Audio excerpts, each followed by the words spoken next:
हर हर महादेव, मैया भवानी की जय। आज अपने चैनल पर जो भजन लेकर आई हूँ शिव चर्चा भजन है भोजपुरी में। लास्ट तक देखिएगा, बहुत ही अच्छा है, बहुत ही प्यारा है। अच्छा लगेगा तो कमेंट में हर हर महादेव जरूर लिखिएगा। फेरी नजरियाना ए बाबा, फेरी नजरियाना, फेरी नजरियाना ए बाबा, फेरी नजरियाना। तसेवका ओइले रौरी दुवरिया ए बाबा, फेरी नजरियाना। तसेवका ओइले रौरी दुवरिया ए बाबा, फेरी नजरियाना। जागी जागी बाबा सब सेवका जाग गावे। जागी जागी बाबा सब सेवका जगावे। सेवका जगावे बाबा, सेवका जगावे।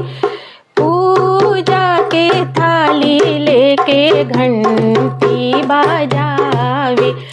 पूजा के थाली लेके घंटी बजावे।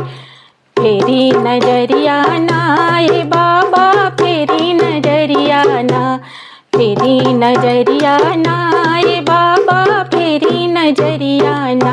तसेवका अइले रौरी दुवरिया ए बाबा, फेरी नजरियाना। तसेवका अइले रौरी दुवरिया ए बाबा, फेरी नजरियाना। पूर्व से फूट गईले लाला की किरनिया। लाला की किरनिया ए बाबा, लाला की किरनिया।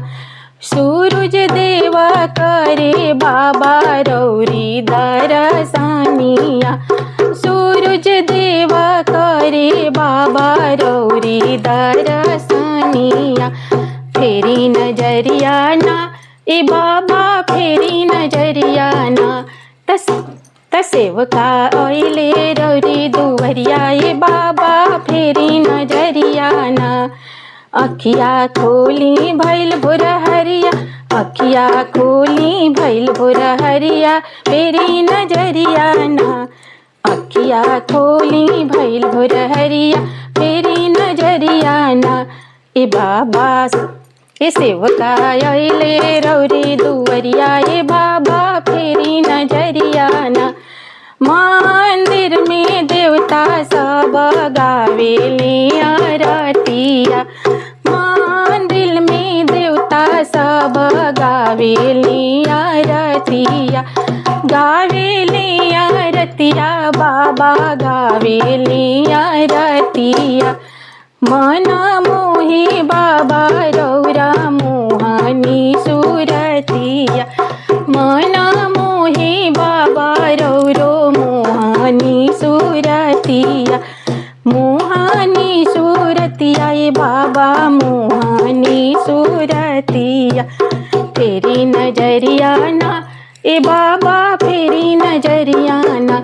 तसेवका अइले रौरी दुवरिया ए बाबा, फेरी नजरियाना।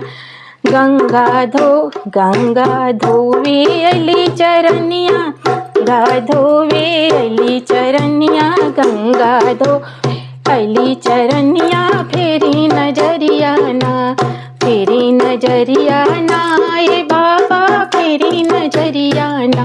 तसेवका अइले रौरी दुवरिया ए बाबा, फेरी नजरियाना। तसेवका अइले रौरी दुवरिया ए बाबा, फेरी नजरियाना। अगर मेरा ये भजन आप लोग को अच्छा लगा होगा तो कमेंट में हर हर महादेव जरूर लिखिएगा। हर हर महादेव, मैया भवानी की जय।